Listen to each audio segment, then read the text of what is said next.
मैं एक भिखारन हूँ। मैं इसी जंगल में रहा करती हूँ। क्या भिखारन हो तुम? हाँ परदेसी बाबू, इसी जंगल में रहती हो? इसी जंगल में रहा करती हूँ। क्या पानी तुम मुझे पिलाई है? हाँ परदेसी बाबू। हे भगवान, आज तुम पानी नहीं पिलाती तो शायद मैं मर जाता। आज तूने पानी पिलाकर के मेरे प्राण को बचाया है। ऐसा ऐसा काम तो कोई कोई प्राणी करते हैं। परदेसी बाबू, प्यासा को पानी पिला देना, भूखा को खिला देना, उससे बढ़ के दान और कोई दान को नहीं माना गया है। परदेसी बाबू, कहीं मुझसे गलती तो नहीं हो गया? नहीं नहीं, तूने गलती नहीं किया, बल्कि तूने बहुत नेक काम किया है।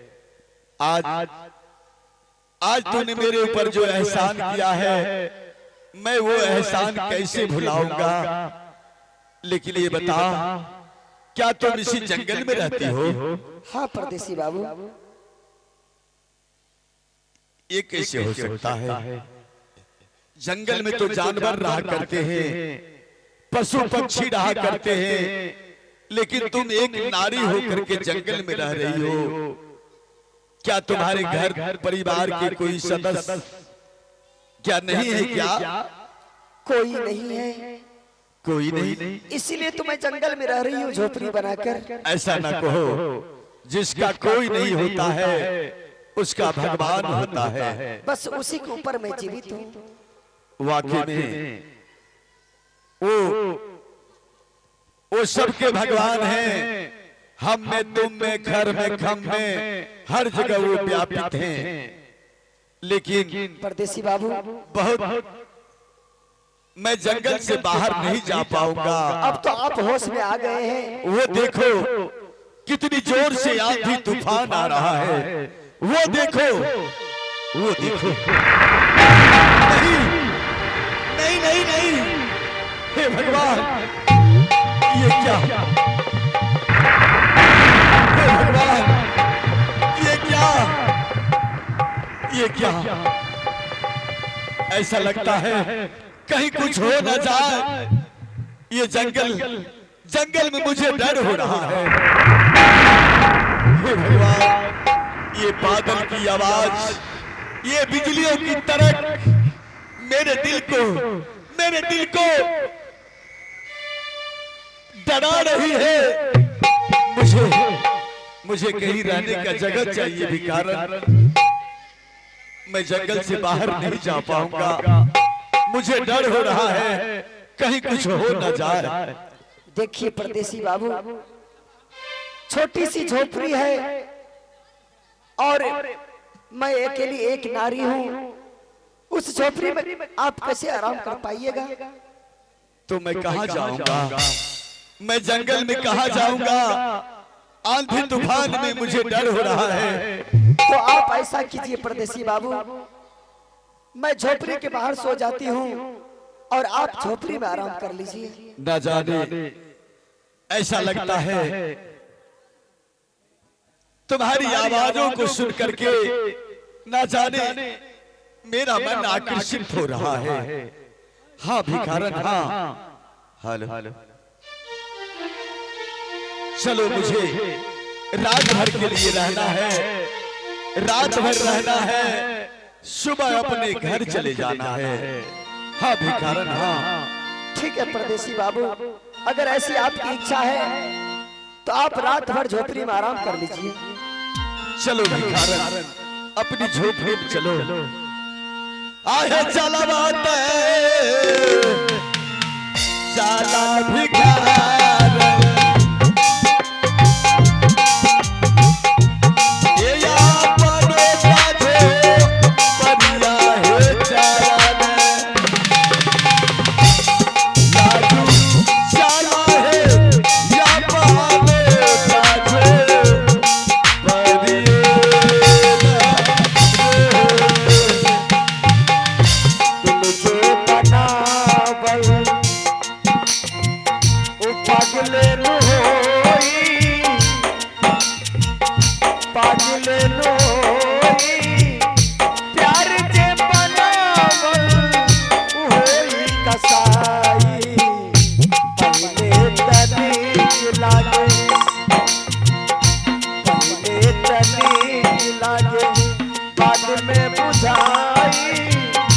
बाद में बुझाई घोटलो घोटत नइखे सजी मिठाई तुझे बनावल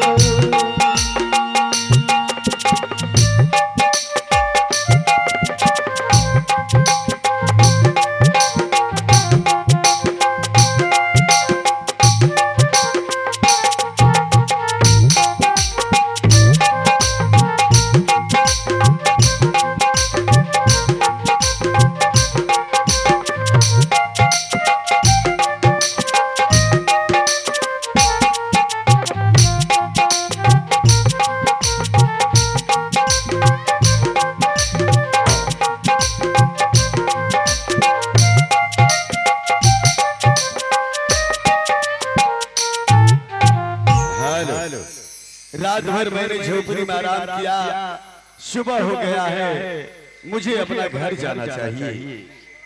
हाँ रुचि, लेकिन घर जाने से पहले एक बार उस भिखारन से मिलना चाहिए, नहीं तो भिखारन कहेगी परदेसी आया था, रात भर झोपड़ी में आराम किया, सुबह बिना पूछे चला गया, इसलिए उससे मिलना चाहिए मुझे।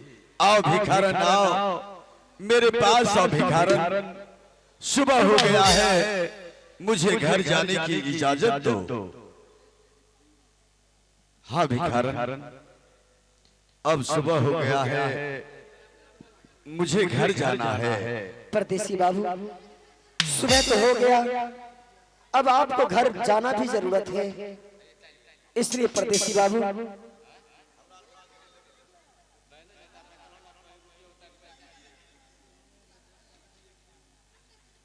परदेसी बाबू। हाँ भिखारन, अब तो सुबह हो गया, घर जाने के लिए चाहते हैं आप, तो घर तो जा रहे हैं, लेकिन रात भर मेरे साथ झोपड़ी में आराम किए हैं परदेसी बाबू। जाते जाते कम से कम अगर कोई निशानी दे के जाइएगा, तो उस निशानी को देख देख करके मैं आपको याद करती रहूंगी। लेकिन मैं तो जंगल में खाली हाथ शिकार करने के लिए आया था, मेरे पास तो कुछ भी नहीं है जो मैं तुझे दूं, लेकिन मेरे हाथों में एक अंगूठी है, अगर ये अंगूठी तुझे चाहिए तो तुम ले सकती हो। हेलो, परदेसी बाबू, ये अंगूठी यही दे दीजिए, ताकि इसी को देख देख करके मैं आपको याद करती रहूं। हेलो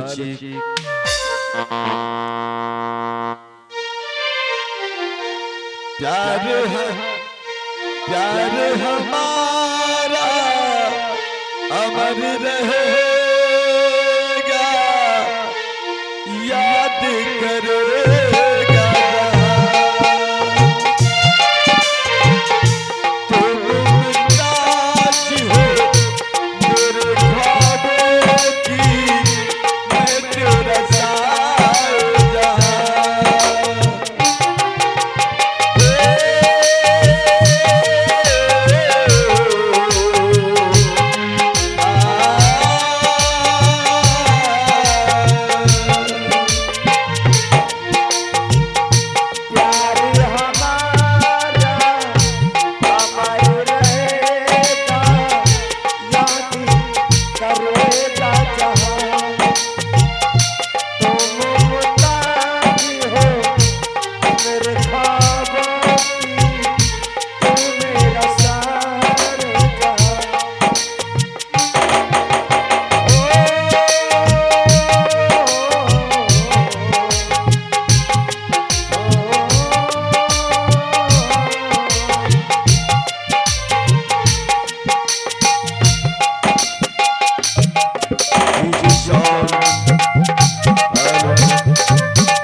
रहेगा।